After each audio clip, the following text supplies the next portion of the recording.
Welcome to Curiosity Planet, where every episode takes you on a journey to uncover the wonders of our world. Today, we touch down in the land of the rising sun. In this episode, we will talk about the politeness of the Japanese people. In the land of cherry blossoms and ancient temples, a culture thrives that leaves many in awe. But what stands out most, perhaps even more than its technological marvels and historic wonders, is the unparalleled politeness of its people. If you ask Tokyo natives whether they think their city is polite, only a quarter will say yes. Compare that to the impression from tourists. 2/3 of visitors would tell you that Tokyo is impressively well-mannered. And indeed, the Japanese people are quite polite. Why might that be? Here are 10 key philosophies, realities, and worldviews to thank. Decide for yourself if Japan's politeness is real or just another piece of tradition. 1. Group-focused identity. Japanese people usually identify themselves as part of certain groups. Students introduce themselves with their grade level and class number. Office workers rely on their business cards. Their company, department, and rank are all printed in black and white. An individual has to be a good example of the organization they represent. The Japanese are polite in part to fit in. As a single member, honoring the group keeps its position among outside groups stable. If you make your team look good, it can keep going as usual. It shows that you are a good member of your team. So you get to keep or advance your own rank too. Since being ostracized from a group removes you from part of your identity, Japanese people do their best to be good group members by being polite. 2. Politeness for tight spaces. Japan, especially Tokyo, is famous for cramming a lot into a tiny space. Much of the nation is difficult to inhabit thanks to its mountainous terrain and extreme climate shifts. The spaces where communities can thrive are used up to the very edges. Some apartments in the capital are so small they look like a long hallway with a window at one end and a door at the other. Buildings are usually not built to last either, so extra money isn't spent on soundproofing or thick insulation. Few can overlook the tightly packed commuter trains and sardine-like capsule hotels. Surviving in a society that relies so much on the economy of space means it's especially important to offer tolerance and courtesy to your very close neighbors. The Japanese are polite to each other to make it a little easier to live in such close quarters. 3.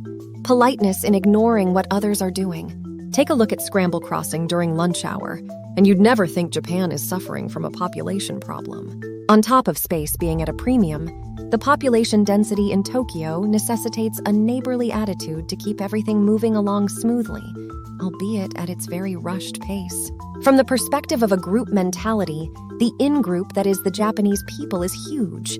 To fit in with such a large and varied set of individuals, the best thing to do is just draw as little attention as possible.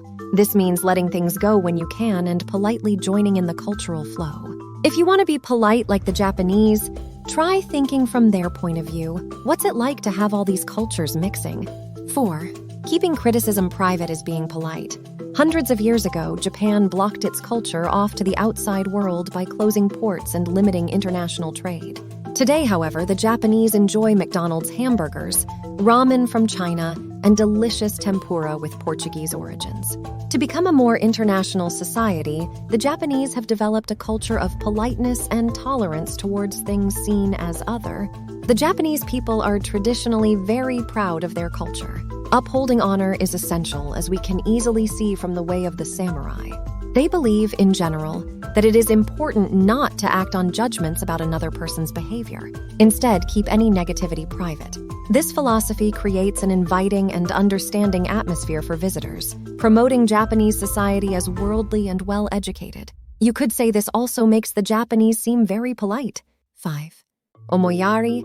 Much of what we've discussed up to now is especially relevant to the busy capital of Tokyo, where politeness is a practicality more than anything. However, deeper philosophies of politeness are present throughout Japan. Omoyari is spelled with the kanji for thought and send or do.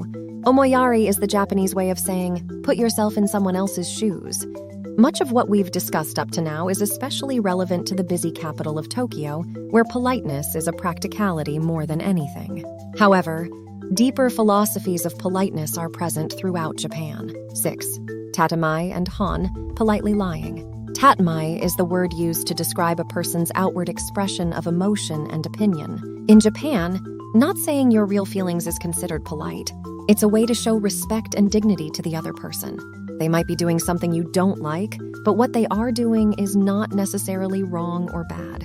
In the West, being upfront about judgments and feelings to give the other person a chance to accommodate is a sign of maturity. It's assumed that the other person would not do something to bother you if they knew it was bothersome. If you notify them, they will change their behavior. In Japan, it is important not to impose your own thoughts on others, since you don't have the authority to tell them how to live. Tatemae lets Japanese people be polite and courteous, even when they might feel differently. Hun, on the other hand, is the private way of thinking that is saved for only very close friends and family, parts of someone's inner circle. The difference protects Japanese people from feeling shame or judgment for being themselves, even as part of a group. It also allows them to vent negative feelings in private, where there won't be public backlash. 7. Politeness and strong social hierarchy. Keeping up one's status and image is very important in Japan. Everyone has a rank, and everyone tries to be very aware and diligent about displaying that rank appropriately. Honorific titles like Sama, San, and more help show these rankings. It's polite for Japanese people to use these titles at the end of each other's names. In general, upholding the rules of your rank helps prevent social faux pas, but it comes with some downsides too. There are strict procedures for doing many unimportant-seeming things, like handing out business cards or where members of a meeting sit at a table. These rules ensure no one's feelings are hurt, and plans can move on smoothly. As a foreigner and guest in Japan, it's common to be given a high rank just by being outside the circle of Japanese-ness. For certain, this comes off as very polite. Be careful to watch how a company superior treats their junior, though. You might find that it is not such a kind tradition after all. 8. Shuganai is giving up polite, accepting what seems like it cannot be changed, or accepting certain disagreeable situations as natural are philosophies in line with Confucianism. In the West, especially in America, many people believe that anything is achievable if you put your mind to it. It is accepted that individuals are responsible for their own choices and destiny. In many Eastern worldviews, not just Japan, the idea that some things can't be helped and are nobody's fault, despite best intentions and efforts, is much more acceptable. Someone might be unlucky just because of the day they were born, for example, and they don't need to try to remedy that. It's just the way things are. You may be wondering how this comes out as politeness. If a train is late, it's much less likely that an employee will be chastised, for example. Contrast this with a Western boss who might tell the employee they should start leaving home earlier for just such incidents. The idea of shuganai, meaning there's nothing you can do about it, has saved the graces of many foreigners in Japan. 9. Humbleness is polite. Where Western society focuses many actions on bringing honor to the self, Japanese society emphasizes honoring the other. Honorifics are dropped when company employees talk about their boss to a customer, since their boss is more in group than the customer is, for example. People generally don't refer to family members with respectful titles during conversations with others. It would be rude to imply that their own family might be better than the family of the person they're talking to, especially when nothing is known about that other person's family. As a visitor, hosts make great efforts to diminish their own standing and uplift a guest with outstanding service and accommodations. Respect is always focused outside the self. This leads to characteristics of omotenashi hospitality from hotels, which feel it is important to express thanks that a guest would choose to stay at their establishment and not one of the many others that might have been better. 10. Restraint as virtue. If you think about the ascetic monks and priests who live off of alms, it's easy to understand how a philosophy of restraint penetrated the Japanese way of life. Buddhist teachings are fairly secularized in Japanese society. Philosophies like the nobility of going without and restraining desires became part of everyday culture. By not lashing out or acting on a whim, Japanese people are showing their personal strength. Similar ways of thinking in the West get demands met. An example is rioters going on a hunger strike. In Japan, the idea that the needs won't be met and no one expects them to be is a sign that the person has the capability to put themselves very last. This is the most ideal way to live since it completely erases the individual and gives all the honor to the group. If you don't need or ask for anything, there is no way to cause disharmony. In this way, Japanese people tend to hold back what they really want or think as a matter of virtue. They don't want to cause a problem, so they respond politely and attentively to the needs of someone else. Conclusion. Now you have learned a little about the practical lifestyle adaptations and philosophical ideas that lead Japanese people to act so politely. Has your opinion changed at all? In the end, Japan's polite culture comes back to a focused effort to promote harmony for society at large. Japanese people try not to stand out.